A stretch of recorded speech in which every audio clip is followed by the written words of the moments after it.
I'm explaining what I'm doing so that the person, that adds to their safety. I'm in good hands. They know what they're doing. That makes sense. Giving them sense of agency around it as well.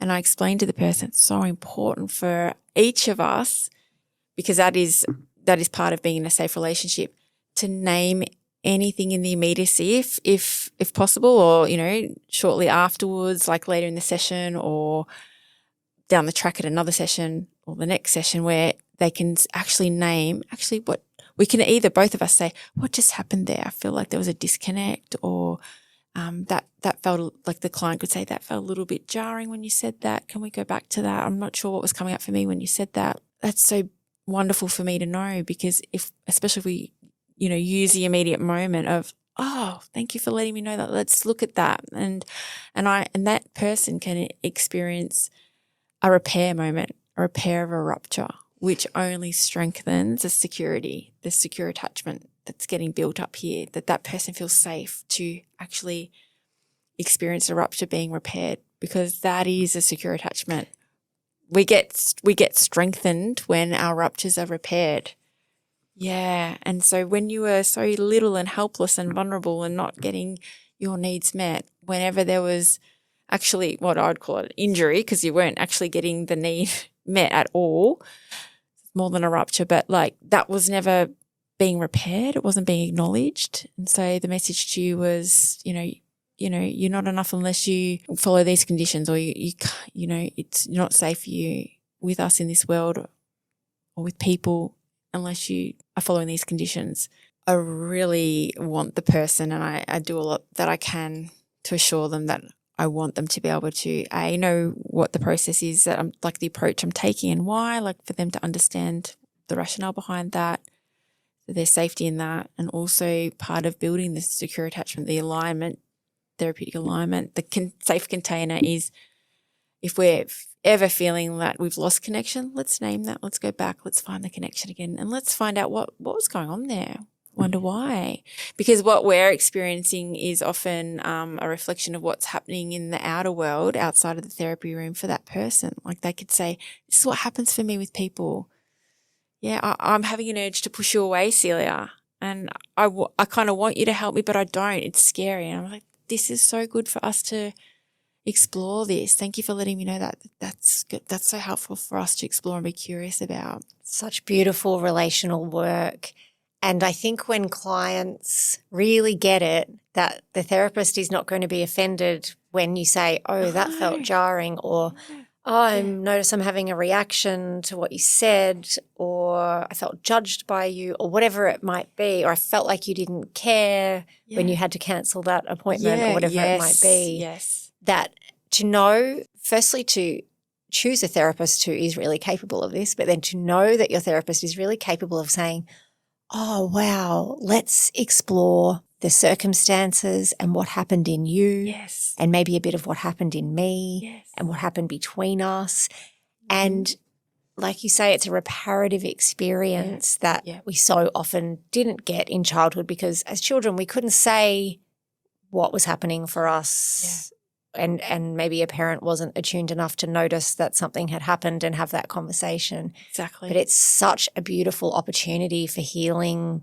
Well, you know, when we're talking about attachment and relationships, the therapeutic relationship itself, where you can have that attunement with a therapist who is really willing to have those conversations and just be curious about, when I said that, what was it like? Yes. What happened in your body? What did it remind you of? Is there a younger part of you that felt completely hurt by what I said or did? And we can celebrate the strength that they've got. I say, well done. It's so good that you let me know that's you showing up for yourself to get your need met. It's a new experience for you. What was that like for you to say that to me? And it's a disconfirming experience of going against the beliefs that they've got that say they're not safe to do that. So that, you know, that gets built upon next time, and they start to practice it out in the world with the most safest people in those tolerable ways of just testing the waters with people, and they have more and more of those positive experiences of like, I'm able to express what's going on for me, feel seen, met, heard, understood. That feels really good. Like that's getting me to that sort of ventral regulated state, and I can do that more and more. Then it's slowly over time and practice that builds up the automatic pathways.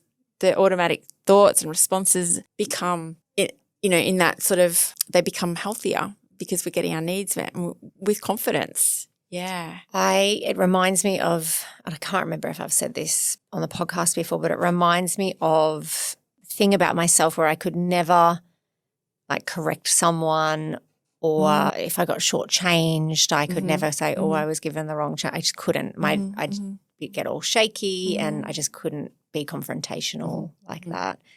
And over a few years of therapy and yoga, and I'd started studying psychotherapy, I remember having been in a servo and I was buying M&Ms, and the price that I was about to be charged wasn't the price on the tag.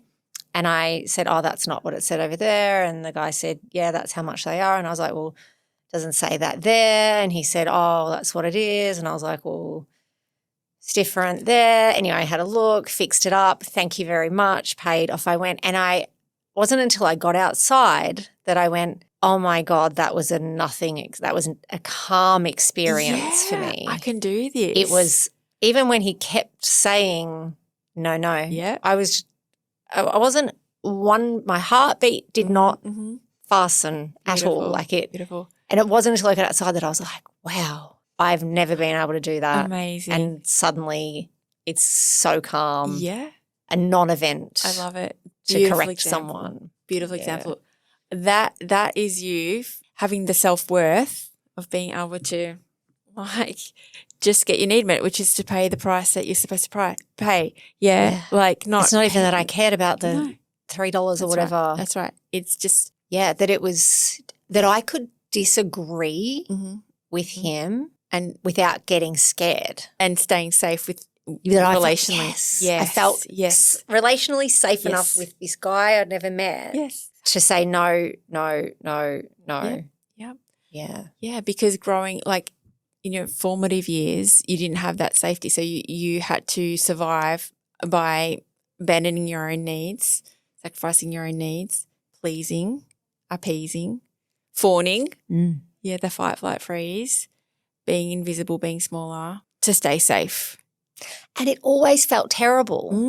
All the times I didn't say, oh, no, you gave me the wrong change. Yeah.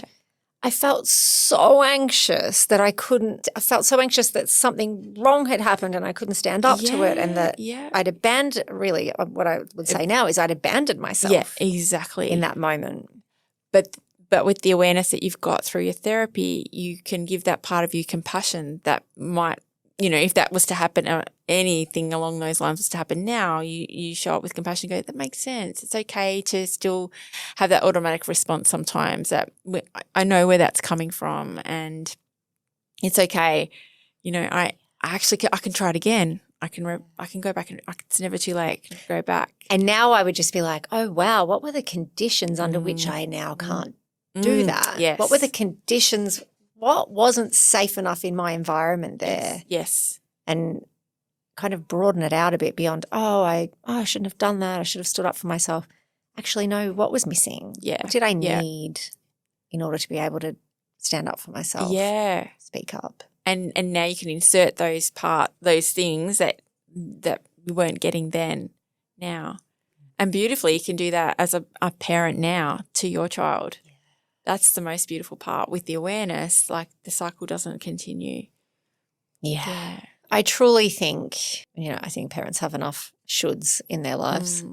But I truly think the best thing I have ever done for my daughter is having had therapy. Agreed. Yeah. Agreed. Yeah. Just that is the biggest gift, because your capacity to regulate yourself, you can help regulate her through you knowing how to regulate yourself. And as you say that, I'm like, well, I'm not perfect at that. 30% of the time. Yeah. That's exactly right. But It's I'm not, comforting. and I'm not one bit perfect at that. However, I'm way better than I would have been had I not had therapy. I think when I said capacity before, I sort of trailed off, but I think what I meant is your capacity to attune to her. And so you can notice, oh, I'm feeling a bit off. I'm feeling a bit unregulated. I didn't quite like the way that was projected onto her. Okay, I can go back and repair that. I'm just modeling that I'm human. Sorry, mum's just really tired or whatever it is, and let's try that again. You're modeling that, that's the secure attachment being built up. Yeah. That, I might miss some moments, but I'm aware of that, so I can go back and repair. Yeah. And you're still loved, seen. I'm here for you no matter what. But I'm allowed to have these wobbly moments and reassure you that it doesn't actually impact on my ability to love you or parent you. Yeah. That's key, isn't it? Yeah.